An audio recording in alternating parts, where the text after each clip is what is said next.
নকলের কাফন পরিয়েছে, দাফন দিয়েছি। আমি নকল প্রতিরোধ করার জন্য নিজ পকেটের পয়সা দিয়ে হেলিকপ্টার রাইড করলাম। এবারের নির্বাচনের হাওয়ায় এহসানুল হক মিলন যখন থেকে চাঁদপুর 1 আসনে বেসরকারিভাবে ভোটে বিজয়ী হন, তখন থেকেই হঠাৎ করে কেন জেনজি ভাইবোনদের মুখ শুকিয়ে গেছে। কেন কেউ কেউ কমেন্টে লিখছে এবার তো শেষ, কিন্তু আসলে এমন কি হলো? একজনের নাম উঠতেই কেন এত প্যানিক মুড অন? এই কাহিনী জানতে আমাদের যেতে হবে 2001 সালের দিকে।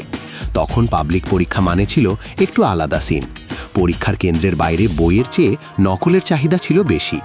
মোজার ভেতর হাতের তালুতে অ্যাডমিট কার্ডের পেছনে যেন ক্রিয়েট ডিপার্টমেন্ট পুরো অ্যাক্টিভ। অনেকে তো পরীক্ষার হলকে লিটারেলি মিনি বিজনেস হাবও বানিয়ে ফেলেছিল। এমন সময় স্যুট টাই পরে একদম ফিট অ্যান্ড ফাইন লুক নিয়ে হাজির হলেন এহসানুল হক মিলন। আর তারপর থেকেই সেই সিনটা স্লোলি বদলাতে শুরু করে।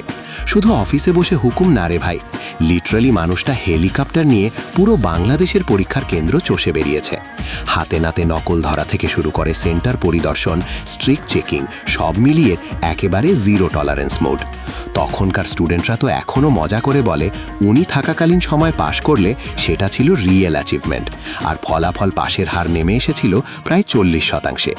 এছাড়া তার সময় কিন্তু একটা বড় পরিবর্তন শুরু হয়, ডিভিশন সিস্টেম থেকে জিপিএ গ্রেডিং সিস্টেমে শিফট করা। মানে যেই জিপিএ নিয়ে জেনজি আজকে বেঁচে আছে, সেই সিস্টেমের গোড়ার কাজ কিন্তু ওই সময় শুরু। আর এখন যখন সোশ্যাল মিডিয়াতে কেউ লেখে আবার যদি উনি দায়িত্ব পান, তাহলে জেনজিদের কিন্তু খবর আছে।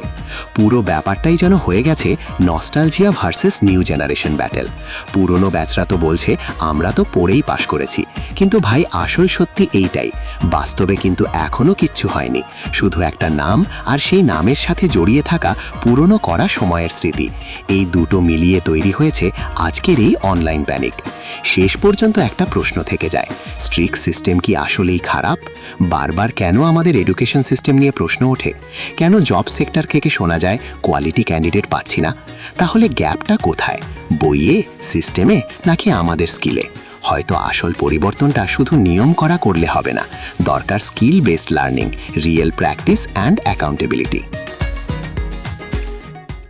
Icon focus 24 TV, powered by 4D Fourth Dimension।